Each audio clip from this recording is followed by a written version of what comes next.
बिस्मिल्लाहिर्रहमानिर्रहीम और अस्सलाम वालेकुम। आज की इस वीडियो में हम देखेंगे एक छोटे से प्रोग्राम को जिसमें कि हमें एक छोटा सा कोड दिया गया है और हमसे ये पूछा गया है कि इसकी आउटपुट क्या होगी। तो सबसे पहले हम ये करते हैं कि भाई इसमें जो जो वेरिएबल्स आ रहे हैं ना उनको हम साइड पे लिख लेते हैं, ताकि हमने साथ साथ ये भी देखते जाएं कि उन वेरिएबल्स की वैल्यूज़ किस तरीके से चेंज हो रही हैं जैसे जैसे कोड एग्जीक्यूट हो रहा है। तो एक तो वेरिएबल इसमें के नाम से आ रहा है जो कि यहाँ पे लिखा गया है।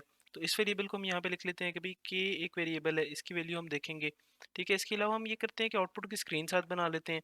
तो जो जो जैसे जैसे कोड चलता जाएगा और जो जो आउटपुट आती जाएगी वो हम इधर स्क्रीन पे लिखते जाएंगे। तो देखें सबसे पहला क्या होगा कि भाई ये इस लाइन के ऊपर कोड आएगा जहाँ पे लिखा हुआ है एंड के। इसके रन होने से ये होगा कि के नाम से एक वेरिएबल डिक्लेयर हो जाएगा जो कि हमने यहाँ पे डिक्लेयर कर भी दिया है।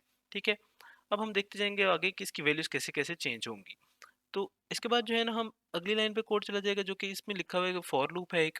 ठीक है, फॉर लूप के अंदर लिखी हुई है जो पहली लाइन है वो कह रहा है कि भाई के इज इक्वल टू 1। इसका मतलब ये है कि वो कह रहा है कि के अंदर जो है ना 1 की वैल्यू आ जाएगी। तो ये हमने 1 की वैल्यू डाल दी के अंदर।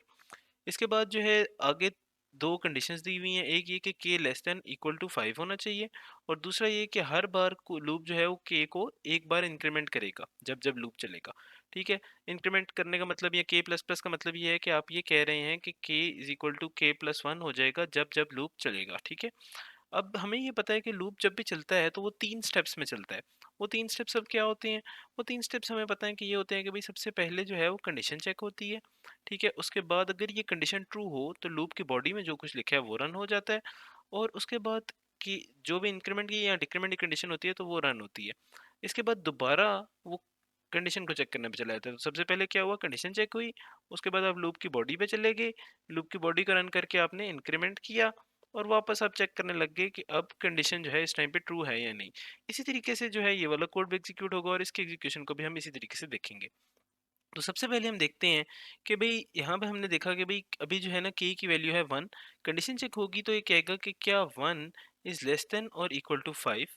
तो ये कंडीशन ट्रू है, इस वजह से ये बॉडी में चला जाएगा और ये स्टेटमेंट रन हो जाएगी। तो स्क्रीन के ऊपर हमारे पास जो है ना प्रिंटफ की स्टेटमेंट आ जाएगी। इस प्रिंटफ की स्टेटमेंट में पहले तो लिखा हुआ है बैकस्लैश n।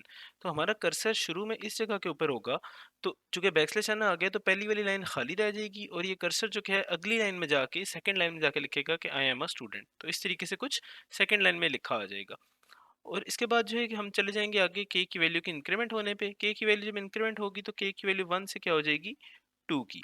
इसके बाद दोबारा जो है हमारी कंडीशन चेक होगी कि क्या 2 इज लेस देन और इक्वल टू 5। ये कंडीशन ट्रू है, इस वजह से इसकी बॉडी में जाएंगे और दोबारा से ही स्टेटमेंट प्रिंट हो जाएगी स्क्रीन के ऊपर। इसके बाद के की वैल्यू इंक्रीमेंट होगी और 2 से इंक्रीमेंट होकर ये क्या हो जाएगी, 3 की। अब जो है दोबारा हम कंडीशन चेक करने पे जाएंगे, कंडीशन दोबारा से चेक करेंगे तो इस टाइम पे कंडीशन ये बन रही होगी कि क्या 3 is less than equal to 5। ये कंडीशन भी ट्रू है। तो चूंकि ये कंडीशन ट्रू है इस वजह से दोबारा से ये लूप में के अंदर एंटर हो जाएगा और ये वाली स्टेटमेंट को रन करवा देगा। इस स्टेटमेंट के रन करवाने से ये होगा कि तीसरी दफा प्रिंट हुआ हुआ आ जाएगा कि आई एम अ स्टूडेंट।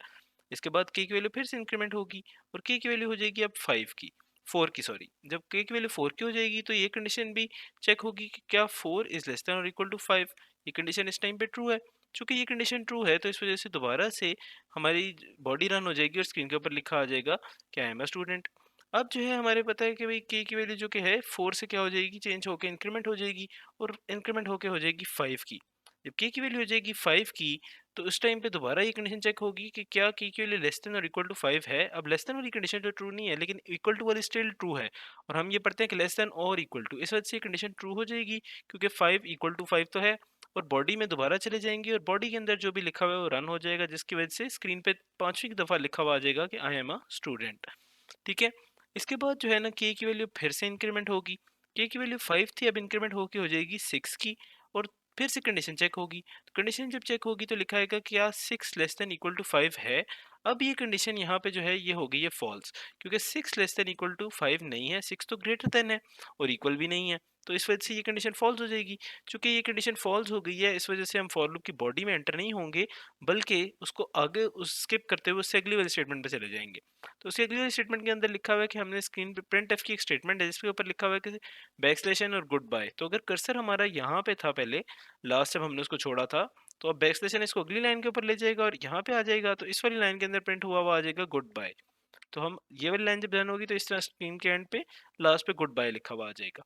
और इस तरीके से हमारी जो है ना ये कोड रन होगा और ये हमारी इस कोड की आउटपुट होगी जो कि आपको यहाँ पे नज़र आ रही है।